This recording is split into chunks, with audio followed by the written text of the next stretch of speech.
Smile, John. Good evening. It's September 24th, Wednesday, 2025, and we're Studio 6H tonight. And it's my pleasure and my distinct honor to speaking with Mr. John J. Jeckovich. A true national. Truly a national treasure. Truly a national treasure. How are you feeling today? Very good, thank you. You're looking well. You're looking quite well. Mr. Jeckovich was born in 1925, and he's knocking on the door of 100. We're in 2025. How are you feeling today? Very good, very You're good. looking well. You really are looking well. That brown does you justice. He's a national treasure, 100 years old. Fought in World War II, frontline combat. He wasn't on no rear echelon typing up papers or feeding the personnel. He was in the foxholes fighting. He won many awards. He was shot up in the shoulder by a sniper, beat up, stabbed. Lost a hip. Lost a hip, there you go. Trench foot, frostbite. Frostbite still bothering you today? Yeah, 7. 80 years of 24/7 misery from frostbite. What's the pain level? 7. If that's in your mind, that's the highest, right? 7, yeah. Yeah, we learned tens of thousands of things during World War II, and one of them are, if you're on a skiing trip this winter, and you believe you're starting a case of frostbite, don't run into the lodge in front of the fireplace. Make a snowball and rub it on it. It'll get the blood circulating again. But these guys had no chance in World War II. They're in the Ardennes Forest, which was the coldest winter of records. Snow waist deep, being shot at, being bombed. They had no ways to get inside. Everything was wet and frozen, sweat and freeze. Also, he was hit by a dirty bomb during World War II. What's a dirty bomb? A screwdriver, nails, and everything else in there. Yeah, the Nazis would stick all kinds of pieces of metal and razor blades. So not only when the bomb blew up, it did you great damage, it got a larger area with all these pieces of metal and disregarded tools. He still has enough shrapnel in his body right now. He can't go through the check-in station at the airport. How do you get in? That's the paper. You got a document saying that you got shrapnel in your body. Yeah. And you wonder why they call it the greatest generation of all time. You wonder why. I don't. I can see it right here. You know, they do things straightforward with no BS, and they don't complicate life. Simply they say, if you want something, work. If you miss someone, you call them. Want to meet someone, invite them. Don't ask, if you don't understand, ask again. If you feel stuck, move. Hate your job, change it. Love someone, tell them. Need rest, sleep. Feeling lost, reflect. Need help, reach out. They're the simplest, they're the most wonderful generation in the world because they get to the point. They don't have all this miserable red tape that these poor people have today. It's almost impossible to get anything done today. It truly is. It truly is. How many pages is this book? 849. Yeah, it's a big, beautiful book. 849 pages.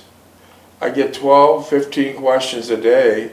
How much is it and where could I buy it? You can't sell. No, it was never written for money. No, not about this money. He's okay there. It was written to give the younger generation a simpler and more easy life, and based with the emphasis on wholesome life. Wholesome life. Life is too complicated now, let's face it. Husband works 2 jobs, wife works 2 jobs, and still not enough. You know? It's still not enough to get by.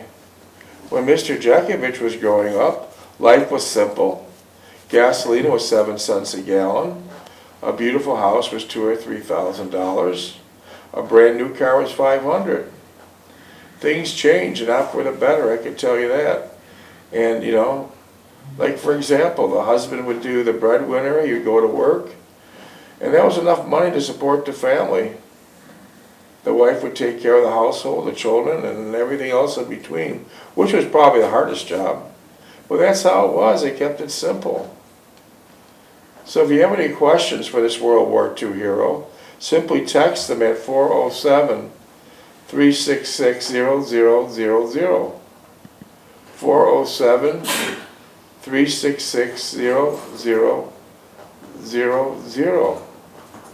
Yeah. Ask him any questions. For example, let's talk about marriage. How many years were you married for? 69. 69 years. Look at that. 24. Look at that. 69 long and wonderful years. Now today in Florida we had like 80 or 90,000 divorces. How come? What?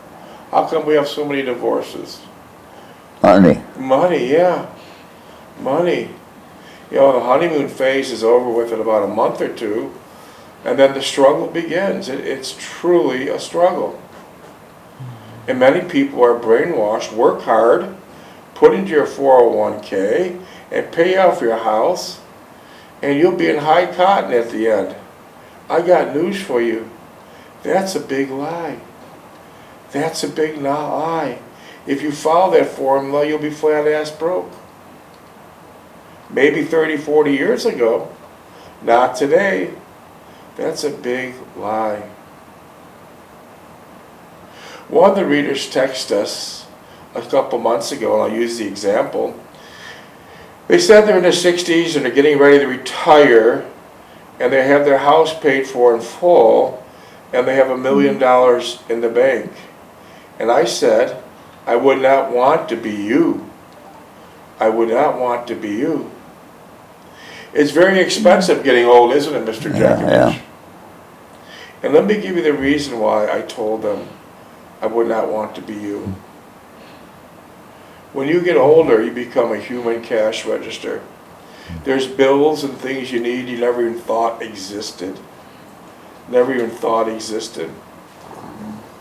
So let's say, for example, that the couple has $1 million in the bank and their house is paid for. They think they're in high cotton. They're not.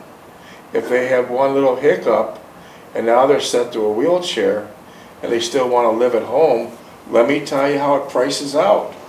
You'll need 2 people full-time, 24/7, every day of the year, helping you to the bathroom, showers, changing you, clothes, everything under the sun.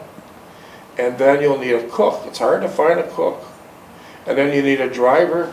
And most importantly, you'll need a manager. There's so many things that go on in an elderly person's life. Scheduling this, doing this for them, doing that for them. That's a lot of work. Things that you don't even understand exist, they do when you get old. You think it gets simpler, but it gets more difficult. And that all that adds up to $40,000 a month. And that's not luxurious living. That's not luxurious living. That's survival living. So let's take the example we heard of. His house is paid for, he's got $1 million in the bank. If they have a hiccup and they need to hire help for survival living and not luxurious living, $40,000, 1 year is $500,000, 2 years another $500. Now, $1 million is gone. You're flat ass broke. So we don't have the answers what to do, but we would like to talk to the younger people, let them try to figure out how to bring in more income, how to bring in more income, how to bring in more assets so you have residuals. Because when you get old, you should have 5 and 6 figures coming in each and every month, because it's expensive. It's so expensive. We gave some ideas over the last year of different businesses to start. We weren't endorsing them. We were just saying, like, you did a laundromats. Yeah. And they were very profitable. Yeah. You did snow plowing businesses, Yeah. very profitable. Wallpapering, Yeah. construction. So I'm just trying to tell the younger people that this is the time now to start gathering up assets and residual income, because it's so expensive to live when you get older. It's so expensive. And it gets to be complicated, right? It gets to be complicated. Do you want a coffee, Mr. Jack? No, thanks, no thanks. How about a crumpet? No, thanks. So you're all right? I'm alright. Did you have a good dinner? Oh yeah? Yeah. Excellent. Huh? Excellent. Excellent.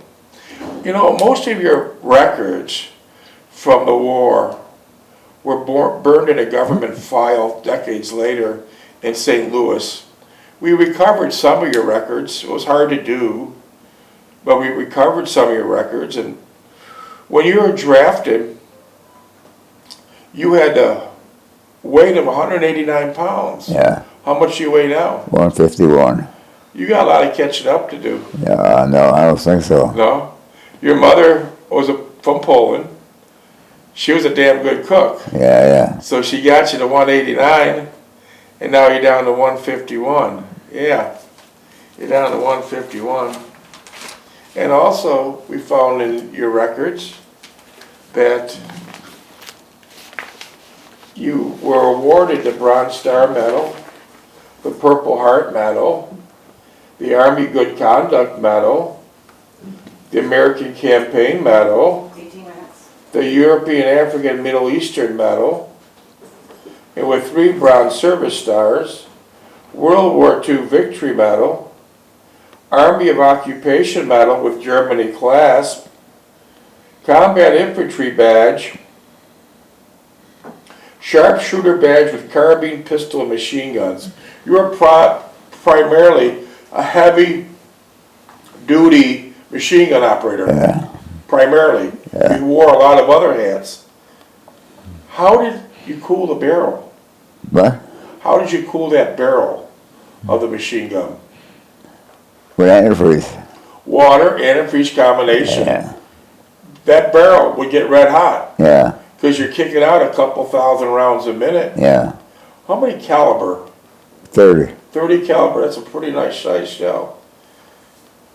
Did anyone ever grab the barrel? Yeah, someone got burned right to the bowl. That was it. They Yeah. sent them home. Yeah. Wow.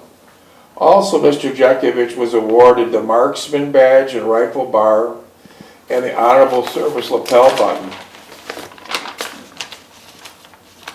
Mr. Jeckovich was from Company H, the 2nd Battalion of the 291st Regiment of the 75th Infantry Division of the U.S. Army during World War II.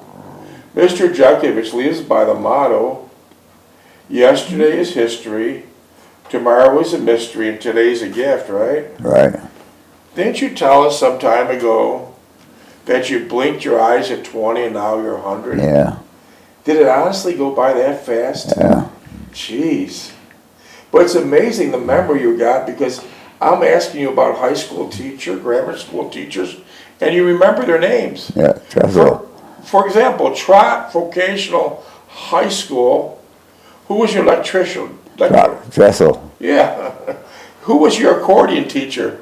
Vasinski. Jesus, I can't remember yesterday. This guy is 100 years old and he remembers it 90 years ago. It's just amazing. That's why we call him the national treasure. Back in the office, in the studio, they call him a super soldier because he reads still this every morning. He still reads 3 newspapers, and guess what? With no glasses, he can shake your hand and knock you to the ground. There's so much power in it. We call him the super soldier. He goes to bed at midnight, gets up at 6, and he's ready to go. He's beating most people in their 20s. It's just amazing. I don't know where do you get all your energy from? I don't know where Genes. Is that part of your longevity? Is Yeah. genes? Yeah. So Mr. Jeckovich said he blinked his eyes at 20, and now he's 100. That's amazing. Yeah. Where did 80 years go? Who knows? Who knows? So listen, boys and girls, it's a short dance around the sun. You're only visiting this planet, believe me. It goes by quickly. You might think this doesn't apply to you, but it will someday. You'll blink your eyes and then you'll be old. It goes by that fast. So you must understand life, life is very strange. You'll arrive here with absolutely nothing. You'll come here with absolutely nothing when you're born. And during most of your life, you'll be chasing everything. You'll be chasing a beautiful house, remodeling your kitchen to keep up with the Joneses, a fancy car, and if you have a really big ego, you'll be chasing Rolex watches when my $40 phone keeps better time. You'll be chasing everything, but you'll never, ever see a hearse pulling a U-Haul trailer, but you'll still leave with nothing.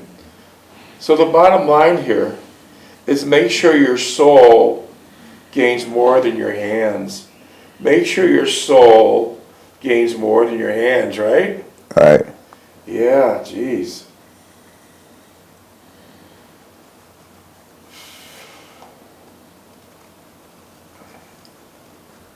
That's really amazing. Why did you wait to get drafted and you didn't enlist? I had to take care of my mother. Yeah. See, the book titled Their Mother's Sons begins when Mr. Jeckovich is 11 years old. That's when it begins. His father, a legal immigrant from from Russia, the ghettos in Russia, came through Ellis Island. He worked 3 different jobs to give his family a better life. Immigrants like these guys built New York State, brick to brick to brick, board to board to board. But one day, Mr. Jeckovich was 11 years old, just came home from school, and who came knocking on the door? The police. Yeah. And what did they say to this boy? Say your father got hurt, we'll take it down to the hospital. They termed it as your father got hurt. Yeah. Did you sit in the back seat or the front seat? Back seat. And then they dropped you off at the Memorial Hospital in Niagara Falls, New York. Did they escort you in? No. They just said, "Go, boy." No, I just asked the nurse where was my father. So you walked to the information booth. Were you tall enough to look over the information booth at 11? Yeah. You did. And then what did the lady tell you? He said, I'll take you down. You weren't going to second or third floor where your dad might have hurt his ankle or sprained a wrist. Yeah. Because they said he got hurt. Taking you down. And what did you start taking? Down the morgue. Yeah. And what did you see? My father laid out, his eyes were closed, had a little cement on his face, a little cement on his pants and that. Was his eyes open or closed? Closed. Your father had cement on him because that was his third job that day, mixing cement by hand. Did they ask you to identify the body? No. They asked you to identify the body, right? Yeah. And then what did they ask you to do next? Take through his pockets. Rifle through his pockets. His keys for the house, Prince Albert tobacco, and those little sheets that they roll it up in. And that's where the book begins. Their mother's sons. From 11 years old, he had to take care of his mother to her demise at her age of 89. 11 minutes. At her age of 89. And the reason why Mr. Jeckovich waited to get drafted was By his mother. spend more time with his mother. Back then things were different. When you enlisted, you might get an easy job. For example, his brother enlisted, and what did he do? Drive jeeps. Teach youngsters how to drive jeeps, never went to war, stayed in New York State. Was he some super driver? No, I hit a fire hydrant. He hit a fire hydrant. So Mr. Jeckovich says, I'm going to stretch this thing out so I can take care of my mother. I got to take care of my mother. So he got drafted. He got drafted. Things were different. You are going front line combat. Mr. Jeckovich was in the Battle of Bulge, fought in Bastogne. At the grand finale, he liberated the concentration camps. And that was it. When you get drafted, you're gone. No wonder why they call this the greatest generation of all time. These guys, Mr. Jeckovich and all his fellow soldiers, were part of the most selfless and courageous operation in the history of mankind. Mr. Jeckovich and all these other guys left their homes to help out complete strangers whom they had nothing in common. You didn't know anyone in Europe. No, no, You had nothing in common with them. no. What Uncle Sam said, you go, and what'd you do? I just went. You went. You didn't question it. So how can we be worthy of their legacy? How can we be worthy of their legacy? Someone text me, I don't know. Someone please text me how we can be worthy of their legacy. I heard a lot through Mr. Jeckovich's book, and what I hear is back in the day when he was growing up, these boys and girls were very, very patriotic, and they had empathy. They had great empathy. And empathy is the glue to civilization. Empathy is the glue to humanity. Empathy is the glue to humanity. We have much empathy today? Yeah, Do we have empathy today? yeah, Smaller scale, right? yeah. We still believe there's more good people than bad, but there's a lot of lacking of empathy. Everything's about themselves. Everyone seems to be selfish. It's all about them. I think the internet destroyed a lot of people. The brag site, Facebook, everyone's putting up all this bullshit about themselves. But which one of them could fill this man's shoes? Nobody. None of them. None of them.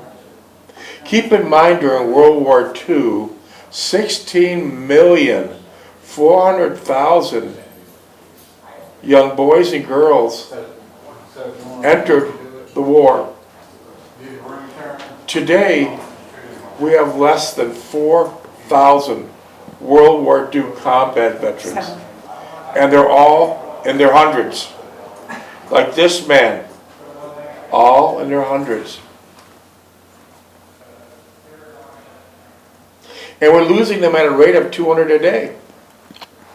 200 a day.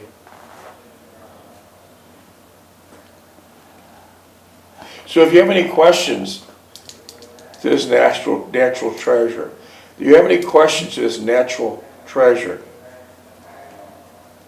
Text us at 407-366-0000. 407-366-0000. His book, as we discussed, is not for sale. There is one original copy in the World War II Museum in New Orleans. And if you listen to Mr. Jeckovich's 600 YouTube stories, we start from page 1 and we all go all the way to page 8049. Now we're a second time around. So it won't cost you a dime. Listen to what he has to say. It's very interesting stuff. And this is the end of it. Once this guy's gone, there's no more. There's just history books, and most of that is wrong. We've been working on AI, a life-size person of Mr. Jeckovich, for over a year. That's going to go in a World War II museum. It'll look like him, it'll have the same mannerisms of him. It'll ask the same questions in his tone. We used a company in California. So far, we wasted like 6 figures. They were very bad. We got another company in New York doing it, and I'll keep you posted when it comes out. And that will be going into the World War II Museum in New Orleans. Yeah. Do you want me to read some of your book or ask some questions? Ask some questions. You feel up to it? Yeah. Okay, let's take some random questions.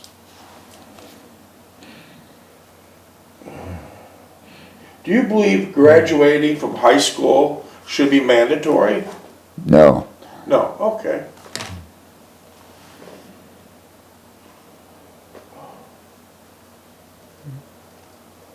Were you worried about going into the Pacific during World War II? Yes. You didn't want to go there, right? No.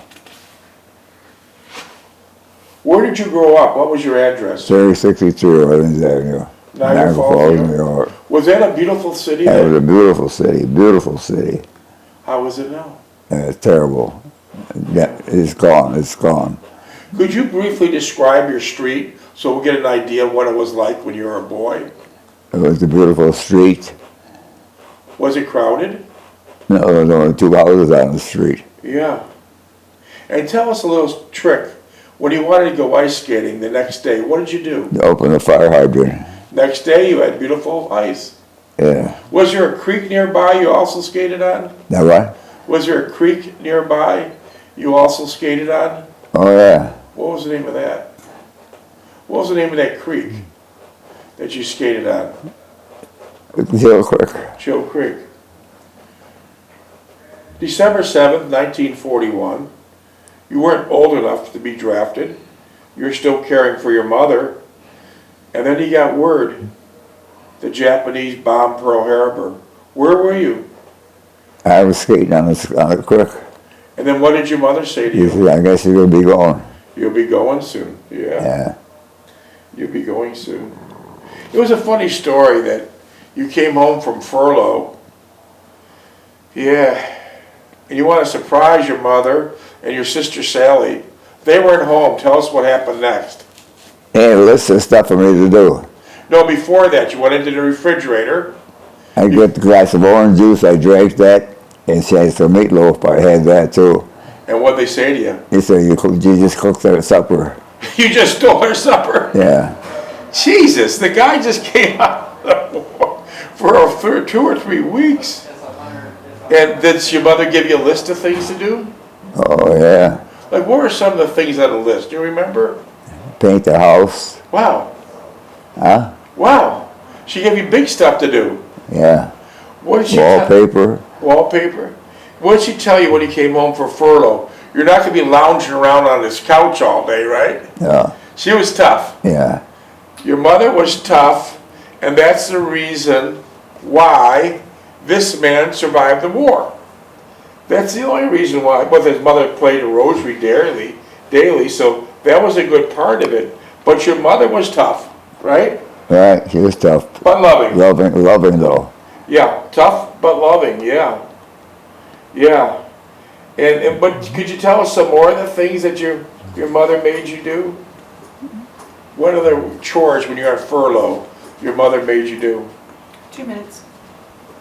Clean the sidewalk, clean the garage up, clean the basement. Isn't it interesting you told me one time, it was so exciting when your family first bought that house on Orleans Avenue. You told us a few months ago that was the first house that had the bathtub in the bathroom, Yeah. right? Yeah. Where'd you take a bath prior? In the kitchen. The kitchen. Yeah. And every month you would pay the mortgage. Every month you'd go, where'd you pay the mortgage at? Mr. Belden. Mr. Belden. It was like $45.17, right? Yeah. And did you pay him in cash? Oh yeah. Checks weren't a thought of. No They checks didn't. though, no checks. And so every month you went there religiously. So I take it Mr. Belden was a pretty good guy. Yeah, yeah. He was a pretty good guy, right? Yeah. 1 minute. So you finally got the house paid off. Yeah. Was that like a big event? Oh yeah. Did you like burn the mortgage and all that? No, we didn't do most of us. So But that was a big event though, right? Yeah. Wow. And that was a beautiful place to live as a boy, right? Oh yeah. How would you like to live there now? No, we don't live there now. It's dumb. It's a dump though. It went down. Yeah. What do you think happened to it? Mafia got it in there. And they destroyed it. Yeah. And the politicians too, I'm sure. So that's what happened. 29. So you lived there at the best of times, right? Yeah. Wow. And you ran your snow plowing business out there too, right? Yeah. Could you tell us how you used to plow the alleys? Plow the alley. Yeah. And you went up and down every morning, right? Yeah. I left the plow on each side of the street, and neighbors were quiet because I blocked the driveway up for the garage. I said, well, I'm not gonna put the